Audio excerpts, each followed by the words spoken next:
Assalamualaikum warahmatullahi wabarakatuh.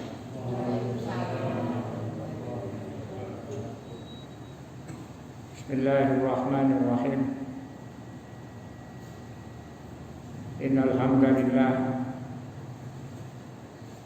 nahmaduhu wa nasta'inuhu wa nastaghfiruh.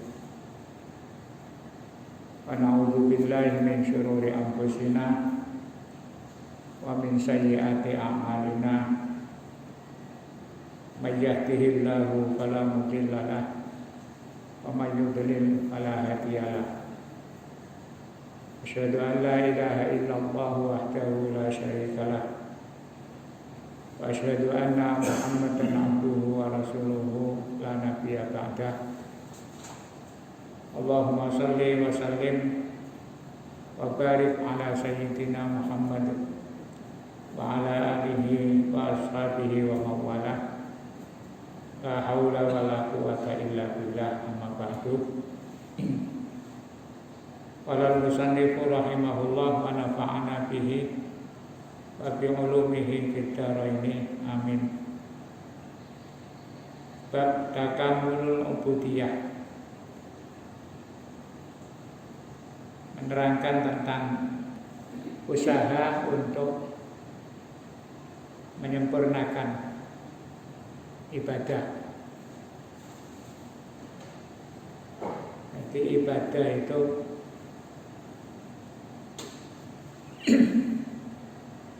artinya adalah, kalau bahasa umum, ibadah itu pengabdian.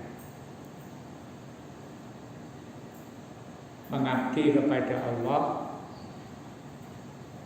dengan melakukan hal-hal yang diperintahkan dan berusaha menghindari hal-hal yang dilarang. Maka bentuk ibadah itu bermacam-macam. Bukan hanya sholat, puasa, zakat, haji. Bukan hanya itu yang dinamakan ibadah. Itu ya tunduk pada perintah Allah, kemudian yang dilarang itu dihindari. Al-ubudiyatu al-haqqatu lillahi azza wa jalla. Ibadah yang benar, mengabdi yang benar kepada Allah azza wa jalla, itu adalah ittijahul juz'il akbar min masyairil abdi nahwahu subhanahu wa ta'ala. Jadi yang dimaksud ibadah yang sebenarnya itu adalah mengerahkan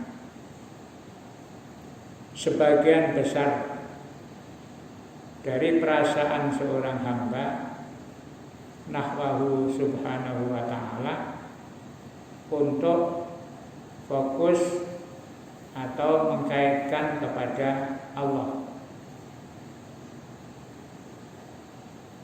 Hatta yan'aki sadzalika, sehingga usaha menghubungkan, mengkaitkan perasaan kepada Allah itu mendorong seseorang ala mu'amalatihi lahu, untuk selalu berkomunikasi dengan Allah bimuqtadal hali, sesuai dengan kondisi allati ya'ishuha, di mana seorang hamba itu hidup, wal ahdath allati yamuru biha, dan juga peristiwa-peristiwa atau kejadian-kejadian yang berjalan bersama kehidupannya. Artinya begini, orang ibadah yang benar itu dalam kondisi apapun itu selalu dikaitkan kepada Allah. Jadi kita hidup itu mengalami berbagai macam keadaan, berbagai macam peristiwa. Satu saat kita hidup itu merasakan kenikmatan-kenikmatan. Maka ketika kita mendapatkan nikmat berupa apapun, dalam pikiran kita itu harus selalu mengkaitkan bahwa kenikmatan yang kita rasakan itu adalah dari Allah. Maka kalau dapat nikmat itu terus selalu bersyukur. Jadi mendapat nikmat apa saja, sekecil apapun kenikmatan itu, kalau kita menyadari bahwa itu datang dari Allah, akhirnya banyak bersyukur. Minimal syukurnya orang awam itu ya mengucapkan alhamdulillah. Secara lisan alhamdulillah, dapat apa saja. Mendapatkan rezeki sebesar apapun ya, alhamdulillah. Jadi selalu dikaitkan. Jangan menjadi orang yang ketika mendapatkan nikmat itu kemudian dalam pikirannya itu kurang saja. Jadi harus belajar. Berupa apapun, berapapun nilainya, itu harus bersyukur kepada Allah. Jangan membiasakan ketika dapat nikmat terus kok mek sami ini. Itu berarti tidak ridho kepada ketentuan Allah. Nah, ibadah yang benar itu menyesuaikan kondisi apapun, selalu fokus. Hati ini dikaitkan atau perasaan itu dikaitkan dengan Allah Subhanahu wa taala. Ya perlu belajar. Awalnya mungkin hanya sekedar mengucap alhamdulillah. Kalau sudah terbiasa nanti dapat apa saja itu otomatis kita itu alhamdulillah terus masuk ke dalam hati. Dan kadang terus karena merasa mendapatkan kenikmatan dari Allah, itu rasanya syukur itu betul-betul masuk di dalam hati. Akhirnya kadang membandingkan, alhamdulillah hari ini saya dapat nikmat, sedangkan melihat orang lain mungkin belum tentu mendapatkan kenikmatan yang kita rasakan. Ya berupa apa saja, sesuatu yang menyenangkan kepada kita itu harus disyukuri. Begitu pula kadang-kadang hidup itu ya ada sesuatu yang tidak sesuai dengan keinginan kita, bahkan kadang-kadang menyedihkan, susah karena keinginannya nggak keturutan. Nah itu ya orang mukmin yang benar dalam kondisi apapun itu selalu kembali kepada Allah. Orang itu kalau bergantung pada Allah, semua persoalan hidup itu selesai. Jadi sesumpek apapun itu kalau kita ingat bahwa kehidupan kita ini bergantung kepada Allah, ya akhirnya terus enteng. Pikiran itu kemudian merasa lega. Coba kita kalau tidak pernah belajar beradaptasi dengan kondisi yang kita alami, terus dikaitkan kepada Allah, ya kadang-kadang yang muncul ya Rasulullah saja. Jadi dalam kitab ini dijelaskan yang namanya ibadah, yang benar-benar ibadah itu dalam kondisi apapun kita selalu mengkaitkan yang kita alami itu adalah skenario yang diatur oleh Allah. Kenapa begitu? Lihat amat salafihi qauluhu sallallahu alaihi wasallam agar kita bisa melaksanakan, mencerminkan terhadap sabda Rasulullah Sallallahu Alaihi Wasallam, ajaban li amril mu'min. Ada hadis Nabi mengatakan begini, ajaban li amril mu'mini. Persoalan kehidupan orang mukmin itu mengagumkan.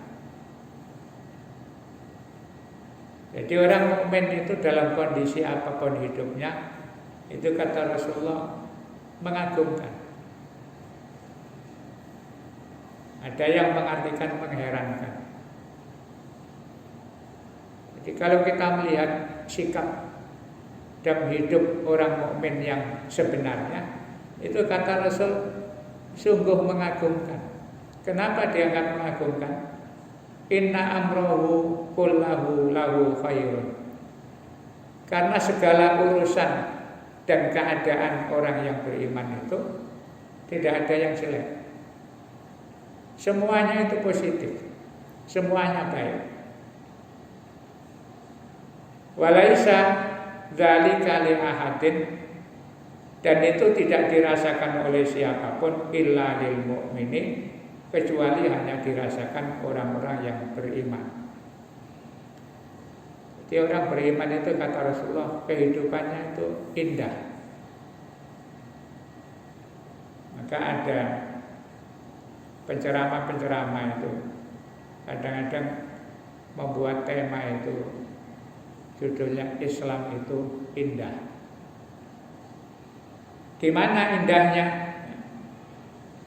Keindahan hidupnya umat Islam atau orang beriman itu, in asobathu sarra, jika dia mendapatkan kesenangan, syakaro, maka dia selalu bersyukur, bakana khairun lahu, dan syukur itu adalah sesuatu yang positif untuk dia. Jadi orang mukmin itu kalau mendapat kenikmatan syukur itu berarti kebaikan. Jadi kita dalam hidup ini selalu mendapatkan kebaikan dalam situasi apapun. Maka kata Rasulullah, hebat orang mukmin, kehidupannya sungguh mengagumkan, karena ketika mendapatkan kenikmatan, kesenangan, dia mesti bersyukur kepada Allah. Wa in asabathu darra, dan ketika mendapatkan kesulitan atau sesuatu yang tidak menyenangkan, sabara, maka dia akan bersabar, fakana khairun lahu, dan sabar itu adalah sikap yang baik untuk dia. Artinya ketika syukur itu mendapatkan pahala dari Allah, ketika sabar juga isinya itu pahala.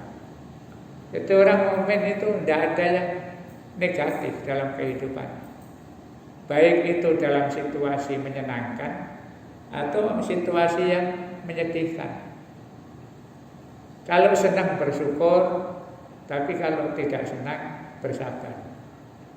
Itu cirinya orang mukmin. Yang bisa ngukur ya kita sendiri. Apakah kita sudah bisa bersyukur ketika mendapat kenikmatan, dan ketika dapat ujian terus bersabar. Itu cirinya orang beriman gitu sih.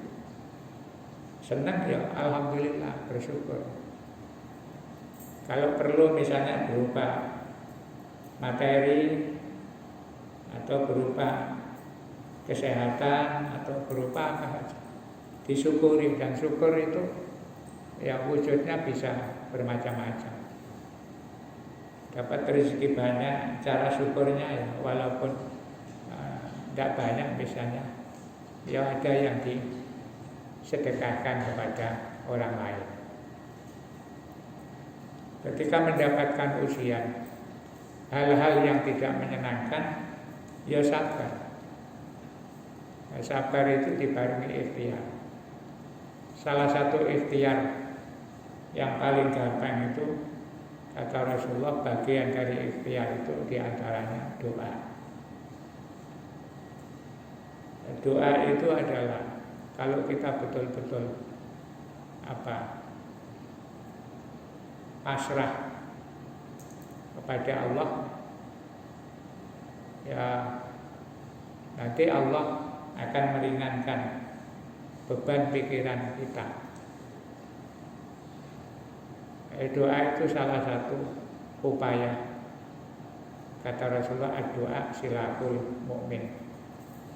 Senjatanya orang mukmin itu salah satunya adalah berdoa. Kita belajar istilahnya introspeksi. Kira-kira kita ini sudah termasuk orang mukmin yang benar apa belum? Ibadah kita itu sudah ada upaya penyempurnaan apa belum? Jadi dikatakan yang namanya ibadah yang sebenarnya itu selalu mengkaitkan segala urusan hidup ini kepada Allah Subhanahu wa taala. Maka dalam urusan kehidupan itu kan, kalau kita biasa menghubungkan segala yang kita alami itu bagian dari skenario Allah, ya akhirnya namanya orang Rasulullah ya kan teman-teman Rasulullah. Ketika mendapatkan kenikmatan, ya bahagia juga enggak teman-teman. Artinya ketika dapat kesenangan syukur, kalau mendapatkan musibah, nanti istilahnya wa'in asobathu, kalau ditimpa dorok hal-hal yang tidak menyenangkan, sobaro, maka menyikapinya dengan sabar. Hadihi hilal ubudiyatul haqqah. Itulah yang disebut pengabdian yang sebenarnya minal mu'minin, dari seorang yang beriman lillahi azza wa jalla, kepada Allah azza wa jalla.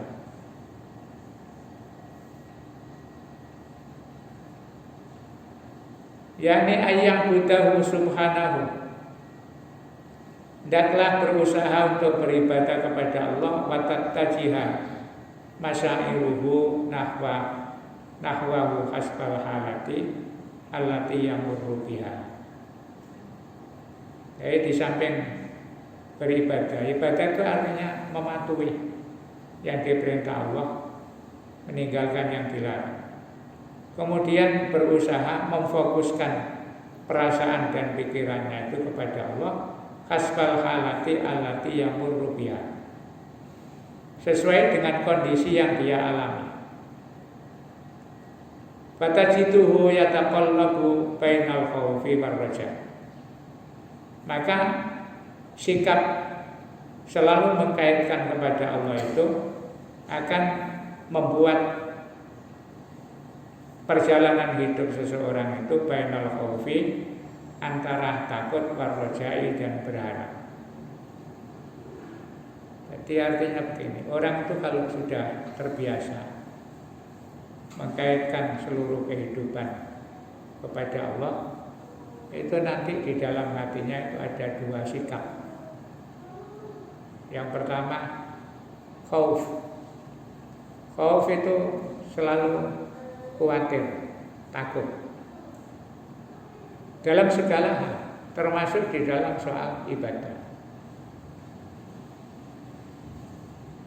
Orang yang diberi anugerah kemampuan oleh Allah untuk istiqomah beribadah, itu kalau orang-orang tasawuf, semakin istiqomah ibadah, yang muncul semakin ada kekhawatiran. Jadi munculnya khawatir itu karena diberi kemampuan untuk ibadah. Ketika sudah istiqomah ibadah, itu yang dikhawatirkan, kira-kira ibadah saya ini diterima apa enggak ya. Sehingga ketika istiqomah itu semakin hati-hati. Itu kalau orang sudah imannya mapan. Lah pada umumnya kita itu kalau ibadahnya istiqomah, merasa aman. Sholat sudah tertib, ngaji-ngaji ya istiqomah, sedekah juga walaupun tidak banyak ya rutin. Kadang-kadang ya bantu orang ya kadang-kadang. Artinya ketika seseorang itu melakukan ibadah stabil, itu umumnya kita itu merasa aman. Alhamdulillah bisa istiqomah ibadah. Tapi orang-orang tasawuf tidak begitu. Justru semakin bisa melakukan ibadah itu semakin khawatir. Nah, dampaknya apa kalau istiqomah ibadah kemudian ada sikap kekhawatiran? Jangan-jangan kurang sempurna, jangan-jangan tidak diterima. Itu akhirnya ada peningkatan untuk kehati-hatian. Jadi terus ada peningkatan. Semakin hati-hati dan kemudian selalu bersyukur pada Allah. Kita diberi kesempatan untuk bisa ibadah itu karunia Allah. Maka di dalam ilmu tasawuf tingkat tinggi, orang kalau bisa istiqomah ibadah itu, yang dikedepankan harus selalu bersyukur. Karena orang diberi kesempatan dan mampu beribadah itu tidak semua orang. Banyak orang mengaku Islam, mengaku mukmin, tapi yang diberi kemudahan oleh Allah untuk beribadah itu orang-orang tertentu. Sehingga kita melakukan ibadah itu yang paling bagus itu ya niatnya bersyukur, ya Allah alhamdulillah saya bisa sholat, ya, bisa jamaah, bisa ngaji. Ya. Ketika kita melakukan ibadah berikutnya itu bagian dari syukur kita. Maka ada yang mengatakan ibadah itu jangan dipakai sebagai sarana atau tiket untuk masuk surga. Kita kalau ibadah terus seangan-angan kepingin masuk surga, itu berarti tingkat keimanannya masih rendah. Karena merasa bisa ibadah itu seakan-akan kemampuan kita sendiri. Akhirnya rumangsa wis ngoyo-ngoyo ibadah, mosok badhe ibadah swarga. Orang yang semakin ikhlas ibadah itu tidak mikir surga. Bisa melaksanakan itu saja sudah alhamdulillah. Makanya kita harus belajar beribadah apapun itu niatnya ya ini adalah bagian dari perintah Allah. Hingga ketika ibadah itu terus selesai ya diserahkan kepada Allah. Ya Allah, alhamdulillah hari ini saya sudah melaksanakan sholat maghrib. Ya mudah-mudahan engkau terima. Engkau usah mikir suatu. Jadi kalau kita istilahnya tukar menukar ibadah kita dengan harapan dimasukkan surga, itu berarti masih hitung-hitungan dengan Allah. Padahal kita ini bersyukurnya nggak bisa maksimal. Ya ketok ae ibadah sholat tertib tiap hari. Tapi nilai sholat kita itu kan masih banyak yang nggak sempurna. Kadang-kadang secara lahiriah saja tidak sempurna. Dari segi bacaan, dari segi tumakninah, rukuk sujud, itu belum masalah kekhusyuan. Jadi kadang-kadang kita sholat itu kosong isinya. Ya sholat ketoknya dingkluk tapi pikirannya kemana-mana. Kalau mau penjaluk swarga. Maka kata Rasulullah, jangan mikir ibadah kemudian nanti kepingin masuk surga. Niatono melaksanakan perintah gitu saja. Kasarannya itu diperintah jeragan ya wis ditandang gawe ning ngono ae. Kau nyambut gawe apik lah. Jeragane welas. Jadi kau ibadah dilakoni sing apik. Kalau kita ngitung nanti Allah terus perhitungan. Maka dalam ilmu tauhid yang paling mendasar itu ada kalimat yang dipakai seluruh ahli agama, baik ahli tauhid maupun ahli syariat atau ahli tasawuf, itu punya prinsip dalam urusan ibadah itu. Ada kalimat begini, in yusibna fabimahdil fadli. Kalau Allah itu memberi pahala kepada kita, memberikan imbalan kepada kita terhadap ibadah yang kita lakukan, itu fabimahdil fadli, semata-mata karena anugerah, karena kemurahan Allah. Wa in yu'adzibna, kalau Allah itu sampai menurunkan siksanya kepada kita, fabimahdil adli, itu semata-mata karena keadilan Allah. Jadi orang masuk surga itu ya karena apa istilahnya wong Jawa, welas asine Allah. Ada cerita kata Rasulullah, besok di akhirat itu ada orang yang waktu di dunia ibadahnya pokoknya top, nggak ada yang nandingi. Sholat jamaahnya istiqomah, khataman Al-Qur'annya juga begitu, sampai hafal Al-Qur'an. Hampir paling tidak itu 3 hari sekali khatam, minimal seminggu. Sedekahnya juga begitu, karena kebetulan ditakdir jadi orang kaya. Nanti ketika di akhirat, terus Allah bilang, sudah silakan kamu, atas kemurahanku kamu semua silakan masuk surga. Nah, di antara yang diberitahu oleh Allah begitu itu, terus ada yang protes. Ya Allah, masa saya masuk surga hanya karena kemurahan-Mu? Lah ibadah saya gimana? Saya sudah ibadah istiqomah, ngaji khataman Al-Qur'an hampir tiap minggu, sedekah saya juga jalan terus.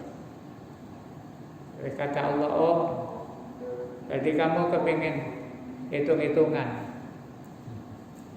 Terus Allah bilang, ya sudah begini, saya ambil satu nikmat saja yang saya berikan kepada kamu. Nikmat mata yang kamu pakai mulai kecil sampai kamu memejamkan mata meninggalkan dunia, itu coba kamu hitung. Saya ditimbang. Kenikmatan mata yang bisa membuat kamu leluasa hidup, menikmati segala macam yang ada di dunia itu, coba ditimbang dengan ibadahmu sebagai imbalan syukur kamu kepada nikmatku yang berupa mata. Ya ditimbang, baru mata saja dikrus dengan amal ibadahnya itu yang jomplang. Kata Allah, kamu lihat sendiri. Nah, kita ini kan belum bisa mensyukuri kenikmatan. Belum lagi nanti yang lain-lain, telinga bisa mendengar dengan normal, tangan kita, pokoknya semuanya itu kenikmatan Allah. Maka kata in yusibna, kalau kita ini dikasih pahala oleh Allah, itu hanya semata-mata karena saking lomane Allah. Karena Allah tidak ngitung ibadah kita, yang penting pakai dijalani, khusyuk gak khusyuk, tertib gak tertib. Kadang-kadang kualitasnya itu tidak sempurna. Kalau Allah sudah sayang, wis gak ada dihitung. Gampangane jeragan iki. Wis sing penting tak delokon nurut penggaweane gak sampai tepak ya gak apa-apa, wis kasepuro. Allah juga begitu. Nah, kalau hitung-hitungan ya dihitung teman. Akhirnya tidak ada orang yang masuk surga itu karena amalnya. Semuanya itu karena anugerah Allah. Nah, mungkin ada pertanyaan. Lah terus apa artinya kita beribadah? Ya ibadah itu kan tugas. Terus ketika kita bisa beribadah itu bukan karena hebatnya kita. Orang bisa digerakkan hatinya mau sholat, kakinya mau melangkah, enak-enak laya-laya terus bangun. Itu yang menggerakkan hati kita ini Allah. Nyatanya banyak orang punya hati, punya kesehatan, punya pikiran, tidak semuanya itu mau beribadah. Itu kalau bukan anugerah dan pertolongan Allah, tidak bisa. Maka tadi dikatakan dalam menyikapi hidup itu apapun kondisinya, kita harus selalu bersyukur pada Allah. Ya ini anugerah Allah. Termasuk kita duduk ngaji begini ini, kalau Allah tidak menggerakkan hati kita, ya gak mungkin. Mulai kok laya-laya ngomong. Nah ini harus disyukuri. Jadi kelihatannya sepele. Orang itu kadang merasa membanggakan dirinya, padahal semua itu digerakkan Allah. Pas hati kita tidak ada keinginan, ya nggak mungkin. Nah, itu maka di dalam istilah tauhid itu kita harus punya pikiran kalau nanti ternyata Allah itu memberikan pahala kepada kita, ya semata-mata karena saking sayangnya Allah kepada hambanya. Nah, ini disiksa berarti Allah adil. Makanya kan setiap saat kita itu minta kepada Allah. Dan di dalam ajaran Islam itu yang paling fundamental untuk minta pertolongan pada Allah itu ya ketika kita sholat. Ini sampai diajari ada sholat 5 waktu itu di dalam surat Al-Fatihah itu ada permintaan yang paling prinsip. Jadi ketika kita bilang ihdinas siratal mustaqim, mulai dari iyyaka na'budu. Ya Allah, iyyaka na'budu, hanya kepada Engkau kami mengabdi, kami beribadah. Tapi ya wa iyyaka nasta'in, hanya kepada Engkau kami minta bantuan. Jadi orang ibadah itu kalau tidak dibantu Allah tidak bisa. Dan itu setiap hari kita baca. Ketika iyyaka na'budu wa iyyaka nasta'in, itu pikiran kita harus fokus bahwa kita bisa ibadah ini karena semata-mata dibantu dan ditolong oleh Allah. Itu Fatihah iyyaka na'budu wa iyyaka nasta'in itu adalah landasan tauhid kita.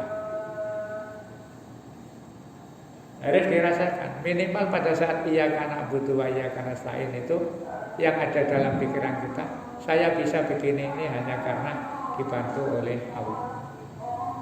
Maka terus ditindaklanjuti ihdinas siratal mustaqim.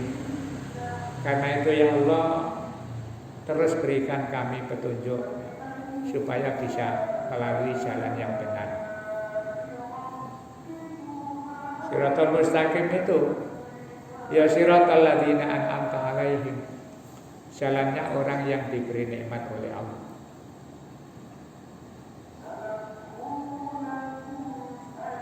Jadi itu ibadah yang sudah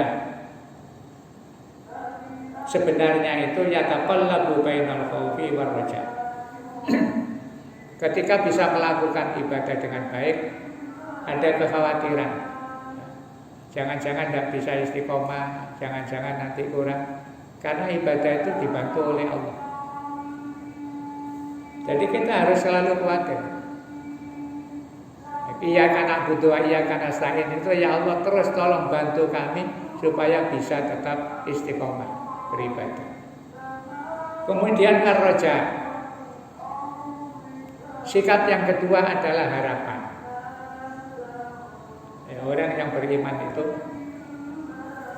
kalau sedang melakukan ibadah dengan baik, itu harus muncul rasa khawatir. Dan ketika terpeleset melakukan hal-hal yang tidak baik, itu sikapnya harus muncul rasa roja. Roja itu harapan. Jadi kalau misalnya ada kekeliruan, kepeleset melakukan maksiat, sikap orang mukmin itu jangan menjauh dari Allah. Jadi ketika merasa, saya kok salah, terus muncul roja. Roja itu artinya harapan, ya Allah, walaupun saya keliru, tolong diampuni ya Allah. Jadi orang tasawuf itu justru ketika dalam kondisi terpeleset, itu rojaknya, harapannya kepada Allah itu lebih besar. Minta diampuni, minta di macam-macam. Kalau kita kan tidak, kebalikannya. Kalau kita sedang melaksanakan ibadah itu baik, yang muncul harapan kita itu semakin tinggi. Di perkara mongso ibadah wis tertib, wis istiqomah, terus mintanya itu macam-macam. Harapannya. Nah, ketika melakukan kesalahan, maka menjauh dari Allah. Nah, itu terbalik.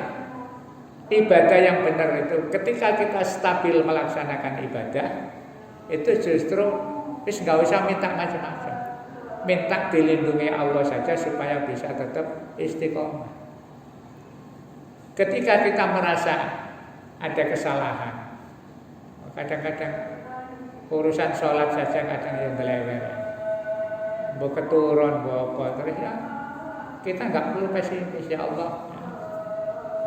Kalau bukan karena pertolongan Engkau, makanya selalu minta pertolongan.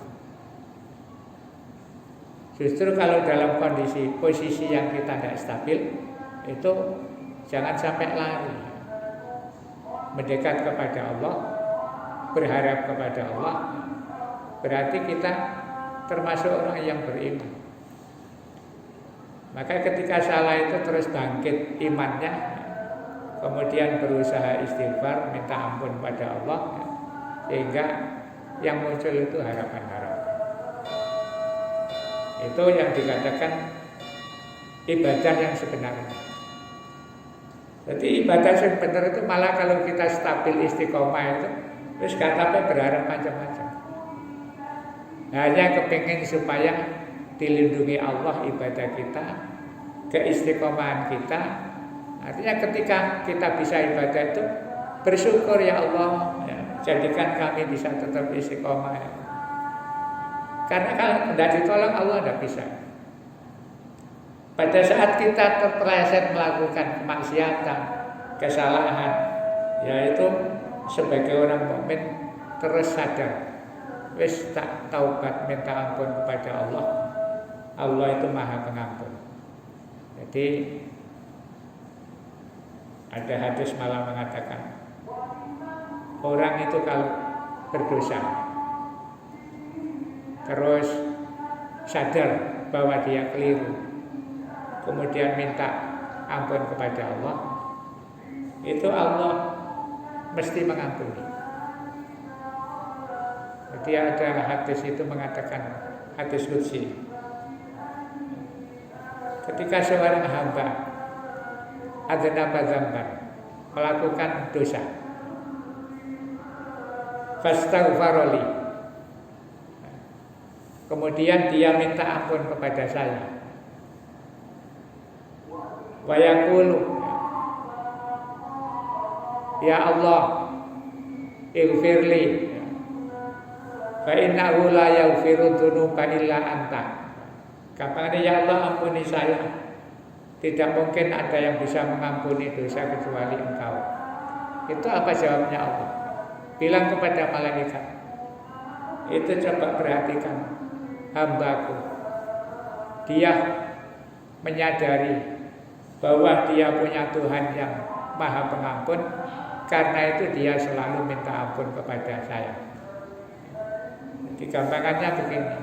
Kalau ada orang masih rumongso ngakoni punya Tuhan yang Maha Pengampun, itu kata Allah, saya malu tidak mengampuni dia. Jadi ternyata dia masih ngakoni punya Tuhan dan Tuhannya itu Maha Pengampun. Maka tauhid yang benar itu begitu. Ibadah yang benar itu ketika kita bisa istiqomah, kita harus selalu bersyukur dan tidak usah minta macam-macam. Justru nanti Allah sendiri yang tahu kebutuhan kita. Nah, kalau begitu kan enak orang beriman. Kata Rasulullah, dalam kondisi senang dia juga merasa enteng hatinya karena selalu bersyukur. Kalau dalam kondisi menghadapi masalah, dia sabar. Jadi akhirnya hidup itu ya aman saja. Kalau senang bersyukur, ada masalah ya bersabar. Ya tentu sambil minta pertolongan kepada Allah. Dan yang kedua, kalau kita ditakdir oleh Allah bisa istiqomah beribadah, itu syukuri karena itu adalah anugerah. Jangan terus kayak tisau istiqomah, jaluk macam-macam. Makanya itu harus belajar, walaupun di dalam ajaran itu boleh minta-minta, boleh. Karena anak sholat malam, wa minal laili fatahajjat bihi nafilatan lak. Waktu malam itu tahajud nafilatan lak, sebagai ibadah tambahan. Terus nanti kalau mau melakukan ibadah tambahan, enggak wajib, tapi mau melakukan. Kata Allah, asa ayya ba'atsaka rabbuka maqaman mahmuda. Nanti kamu akan dikasih posisi yang terpuji. Itu bisa di dunia, bisa di akhirat. Nah, walaupun ada ayatnya begitu, orang yang ibadahnya baik itu wis gak usah arep-arep. Jadi dilakoni tahajud ya Allah, bismillah, saya berusaha melaksanakan perintahmu, berusaha meniru nabimu. Ya takbir terus. Nanti ya ketika berdoa itu ya jangan diniati semata-mata minta. Jadi etikanya supaya kita itu tidak salah. Ya Allah, saya berdoa begini nih karena nabimu mengajarkan seperti ini. Jadi istilahnya itu itba kepada sunnah, termasuk salat duha. Walaupun salat duha itu ada doanya minta rezeki. Allahumma in kana rizqi fis sama fa anzilhu. Ya Allah, rezeki saya kalau masih di langit turunkan. Wa in kana fil ardi fa akhrijhu. Kalau masih terpendam tolong dikeluarkan. Wa in kana ba'idan fa qarribhu. Kalau masih jauh tolong segera dekatkan. Itu ada doa seperti itu. Tapi ketika kita berdoa itu ya bilang kepada Allah, ya Allah saya begini ini minta ya karena nabimu yang ngajari. Itu saja. Jangan terus menjibmu sholat duha, penggawean cek lancar, rezeki cek lancar. Walaupun doanya seperti itu, kalau ibadah kita itu sudah baik, ya wis gak mikir lakoni wae. Gusti Allah lebih tahu. Makanya ceritanya Nabi Ibrahim itu waktu mau dibakar, api unggun sudah begitu, kan?